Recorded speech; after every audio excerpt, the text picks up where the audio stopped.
오늘 은혜 나누실 말씀은 출애굽기 20장 15절입니다. 우리 계속해서 십계명의 말씀을 보고 있는데요. 출애굽기 20장 15절 함께 큰 목소리로 봉독하겠습니다. 도둑질하지 말라. 아멘. 너무 짧은 말씀이지만 오늘도 역시 이 짧은 말씀 속에 담겨져 있는 그 뜻들을 정리하느라 좀 이렇게 애를 좀 먹었는데요. 오늘은 도둑을 이기는 청지기라는 제목으로 8번째 계명, 이 도둑질하지 말라의 계명을 또 함께 살펴보면서 또 어떤 은혜의 말씀을 은혜의 선물을 저희에게 허락해 주시는지 함께 살펴보고자 합니다. 8번째 계명, 이 도둑질하지 말라라는 계명인데 어떤 것들을 도둑질하지 말라고 하는지 그 목적어가 앞에 나오지는 않았습니다. 그래서 이 목적어를 확인을 하려면은 이 히브리어를 저희가 한번 살펴봐야 하는데요. 도둑질하다 할 때 이 사용된 도둑질하다라는 동사가 히브리어는 가나브라고 말씀을 한다고 합니다. 그래서 이 단어에는 두 가지 뜻이 있습니다. 첫 번째, 사람을 도둑질하지 말라라는 뜻이 있고, 두 번째는 이 물건, 어떤 사물을 도둑질하지 말라. 이 두 가지의 뜻이 모두 담겨져 있습니다. 보통 도둑질은 어떤 물건을 훔친다라고 생각을 하고 실질적으로 그렇기도 하는데요. 이 사람을 훔치는다는 의미도 포함되어져 있다라고 합니다. 사람을 훔치는 것은 어떤 것들을 이야기하는 걸까요? 인신매매 아니면 납치 뭐 그런 것들을 말하는 건데, 출애굽기 21장 16절을 보면요. 사람을 납치한 자가 그 사람을 팔았든지 자기 수하에 두었든지 그를 반드시 죽일지니라라고 말씀을 하고 있습니다.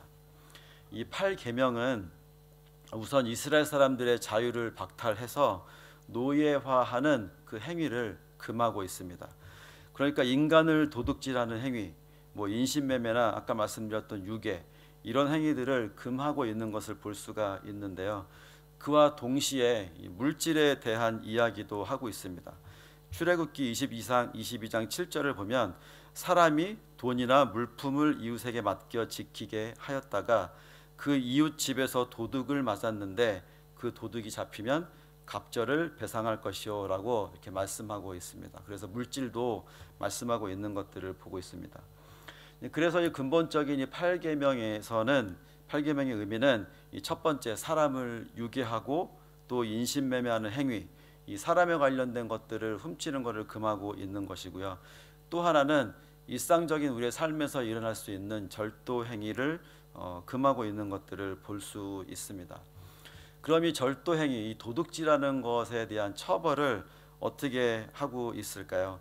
출애굽기 21장 16절에서 우리가 아까 봤던 것처럼 이 사람을 도둑질했을 때, 이 가나브라는 것을 했을 때는 죽인다라고 되어져 있고, 또 물건을 도둑질했을 경우에는 갑절로 배상해야 된다라고 말씀하고 있습니다. 세상의 법은 어떨까요? 현존하고 있는 가장 오래된 법전, 사람들이 만든 법전이 이 함무라비 법전이라고 합니다.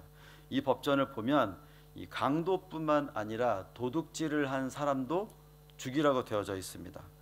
그리고 이슬람 경전인 코란에 보면은요, 도둑질한 사람은 남자나 여자나 할 것 없이 그 도둑질한 이 손목을 잘라내라라고 되어져 있습니다. 이렇듯이 도둑질은 무서운 형벌로 다스리고 있는 것을 볼 수가 있는데요. 구약은 조금 다름을 또 보게 됩니다. 구약 성경은 사람을 도둑질했을 때에는 사형이지만 이 물건을 도둑질했을 때에는 배상으로만 그치는 것을 볼 수 있게 됩니다. 비교적 이 함무라비 버전이나 함무라비 법전이나 이 코란에 비교했을 때는 좀 관대하게 그렇게 적용이 되어져 있는 것을 보게 되는데요. 구약에 나와 있는 이런 법들과 이 주변에 있는 구약 시대 그 주변에 있던 나라들이 가지고 있던 법들을 비교를 해보면 하나님의 마음을 알 수 있게 됩니다. 하나님의 법은 조금 다르다는 것을 보게 되는데요. 하나님이 도둑질에 대해서 어떻게 처벌을 하시는지 우선 먼저 한번 살펴보도록 하겠습니다. 출애굽기 22장 4절인데요. 출애굽기 22장 4절을 함께 읽어보겠습니다. 도둑질한 것이 살아 그의 손에 있으면 소나 나귀나 양을 막론하고 갑절을 배상할지니라. 이 도둑이 훔친 짐승을 아직 도살하지 않고 가지고 있을 때에는 주인에게 돌려주고 또 그걸로 끝나는 것이 아니라 갑절로 배상을 해야 된다라고 말씀을 하고 있습니다. 그런데 만약에 팔았다면 어떻게 될까요? 만약에 그거를 훔친 것을 죽이거나 먹어버렸다면 이럴 경우에는 출애굽기 22장 1절에 나오는 말씀이 적용됩니다. 사람이 소나 양을 도둑질하여 잡거나 팔면 그 소 한 마리에 소 5마리로 갚고 양 한 마리에 양 4마리로 갚을지니라. 아마도 소가 양보다 더 귀하고 또 비쌌기 때문에 그래서 소를 잃어버리는 것은 더 많은 손해를 끼치는 것이 되겠죠. 그래서 소를 훔쳤을 때에는 소를 5마리로 배상을 하고 양은 4배로 배상을 해야 된다 이렇게 말씀하고 있습니다. 여기서 중요한 것은 이 절도죄가 구약에서 성경에서는 함무라비 버전이나 코란에서 봤듯이 죽이거나 손목을 절단하는 그 법을 적용하는 것이 아니라 성경에서는 하나님께서는 그냥 배상으로 그 정도 선에서 처리하고 있다는 사실을 보게 됩니다. 이게 왜 그러냐면 하나님의 마음을 볼 수 있다라고 말씀을 드렸는데 인권을 존중하고 또 도둑이라고 할지라도 인간이기 때문에 소나 양과는 비교할 수 없는 존재로 구분을 했다라고 해석을 할 수도 있게 됩니다. 그래서 사람을 물질보다 더 귀하게 여겼다는 사실을 오늘 말씀을 통해서 알 수 있고요. 또 한 가지 생각해 봐야 하는 것은 다른 사람의 물질을 훔치는 절도 행위는 다는 아니지만 많은 경우에 가난한 사람들이 궁핍한 가운데서 그런 죄를 범하는 경우들이 그 당시에 많았다는 겁니다. 지금도 당연히 그런 일들이 벌어지고 있고요. 저희가 너무 잘 아는 장발장 이야기도 그렇죠.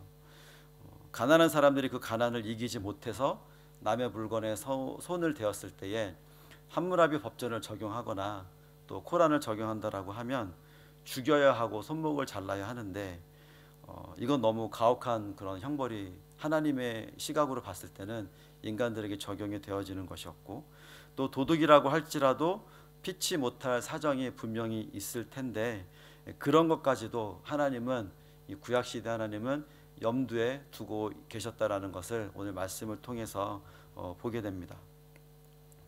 구약 성경을 연구하는 그 신학자들이요 고대 근동에 있었던 그 법들하고 이 신약 성경의 법을 비교를 해봤을 때 비슷한 법들도 분명히 발견하게 되지만 방금 나누었던 것처럼 이 확연한 차이를 또 보게 된다라고 합니다. 이 중요한 차이점들을 볼 수 있는데 아까 말씀드렸듯이 바로 이 차이점 속에서 하나님의 마음을 발견하게 됩니다.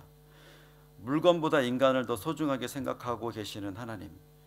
그렇게 도둑질하는 사람들 중 다수가 가난한 사람들이었고 또 궁핍한 사람들인데 그 사람들을 배려해주고 아껴주는 하나님의 마음을 볼 수가 있습니다.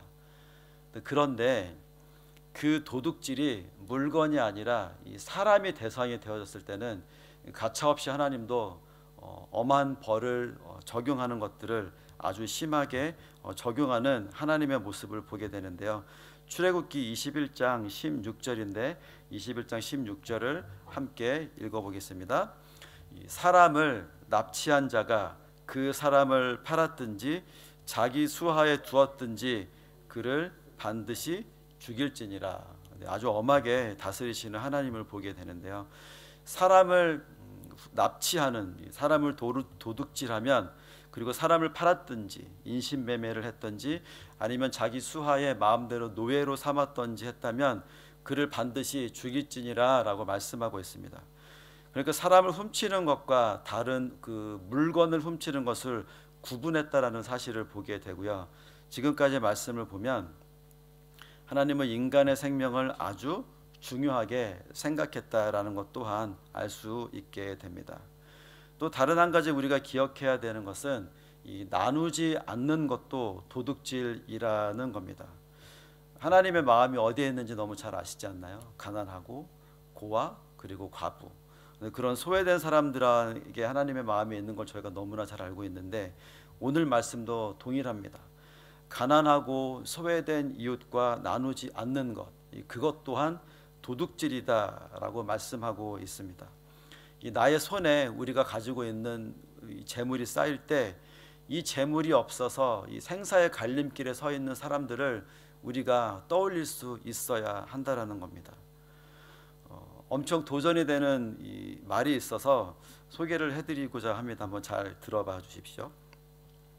한 사람이 타인의 삶을 위해서 나누는 그 분량, 그게 바로 그 사람의 영성에 비례한다. 우리 한번 더, 한 사람이 타인의 삶을 위해서 나누는 그 분량, 그게 바로 그 사람의 영성에 비례한다. 엄청 도전이 되지 않으신가요? 영성이라는 것이, 우리가 말하는 영성이라는 것이 다른 것이 아니라 내가 하나님께 얼만큼 예배를 드리고 얼만큼 말씀을 읽고 얼만큼 기도하고 얼만큼 전도하고, 이게 내가 가지고 있는 영성을 재는 척도가 아니라 내게 하나님이 주신 것, 그것이 무엇이든지 간에 물질이든지 아니면 내가 가지고 있는 어떤 능력 달란트이든지 그걸 가지고 남에게 얼마나 나누었느냐, 남에게 얼마나 유익을 주었는지가 내가 가지고 있는 영성이다라는 말씀인 것입니다. 요한 크리소스톰이라는 사람이 이 거지 나사로에 대해서 설교를 했는데 이런 내용이 있었다고 합니다. 제가 읽어보겠습니다.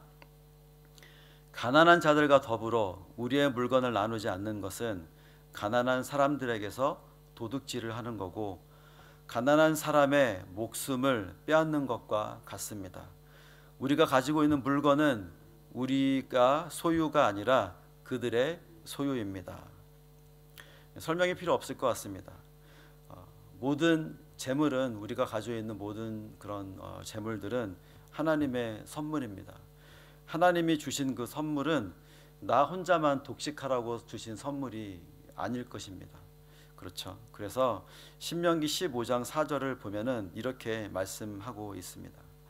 내가 만일 내 하나님 야훼의 말씀만 듣고 내가 오늘 내게 내리는 그 명령을 다 지켜 행하면 내 하나님 야훼께서 내게 기업으로 주신 땅에서 내가 반드시 복을 받으리니 너희 중에 가난한 자가 없으리라.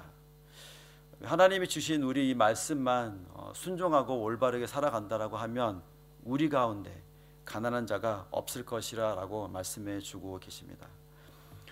옛말에 저희가 이런 말들을 들어보셨을 겁니다. 가난은 나라님도 해결하지 못한다. 이거 아주 조선시대 말씀인데요.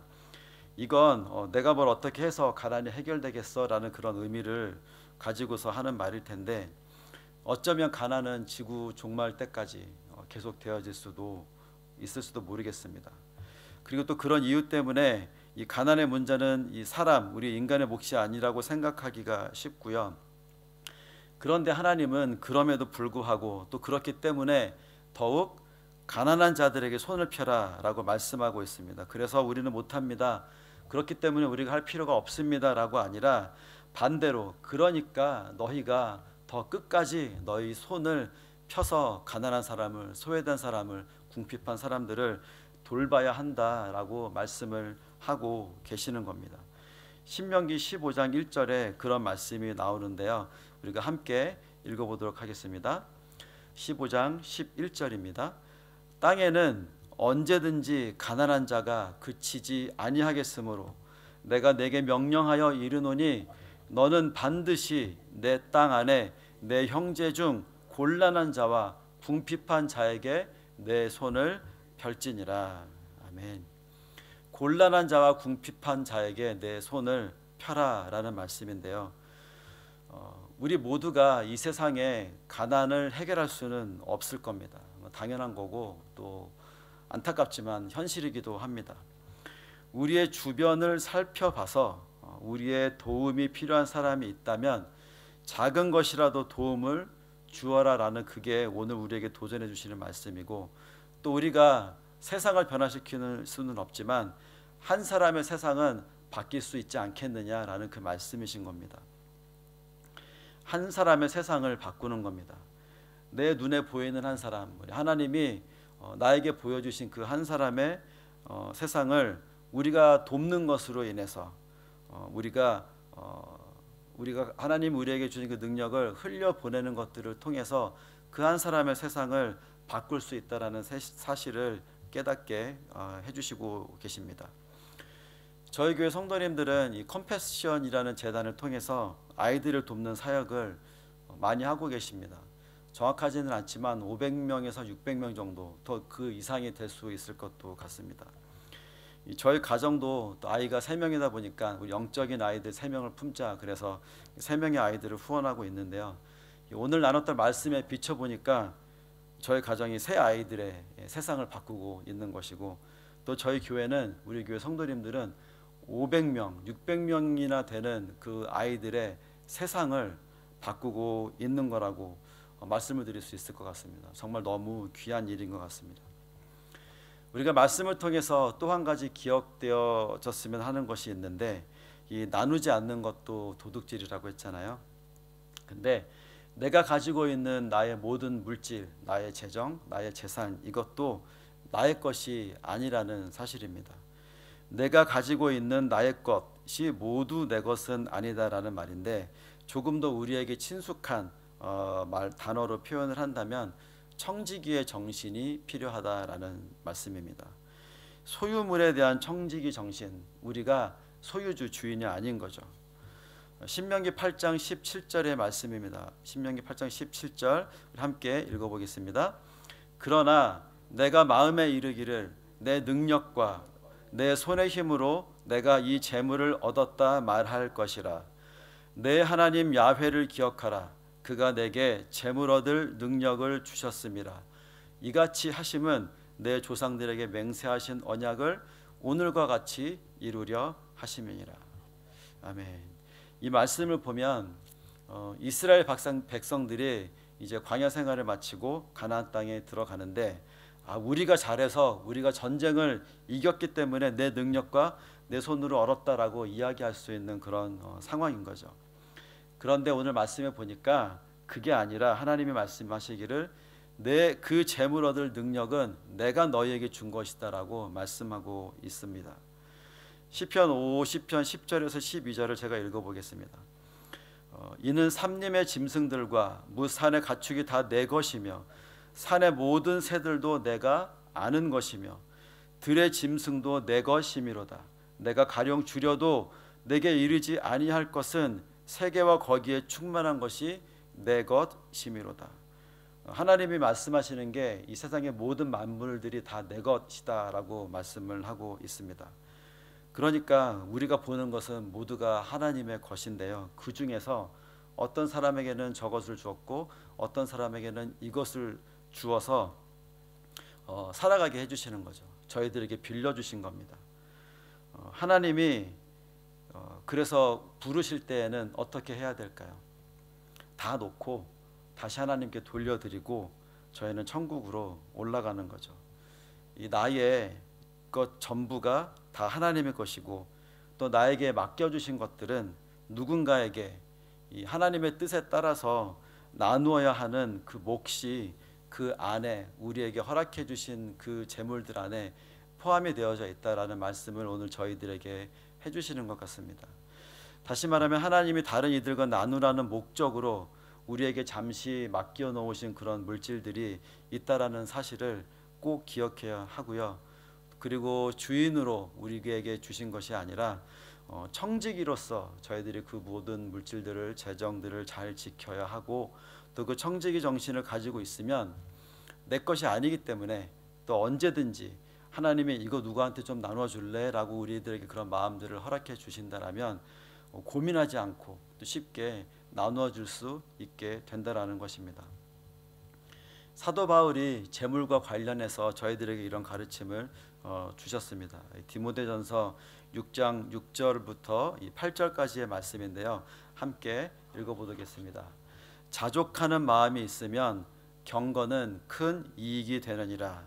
우리가 세상에 아무것도 가지고 온 것이 없음에 또한 아무것도 가지고 가지 못하리니 우리가 먹을 것과 입을 것이 있은즉 족한 줄로 알 것이니라. 자족하는 마음에 대해서 어떠한 자세로 우리가 나아가야 하는지 가르쳐주고 계십니다. 너무 가난하게도 말고 또 너무 부하게도 말고 이 자족하는 마음을 주신다면 그리고 내게 있는 것들을 조금씩 나누면서 살아가는 것, 이것이 바로 하나님이 우리에게 원하시는 삶의 모습이라는 사도 바울의 가르침이 되겠습니다.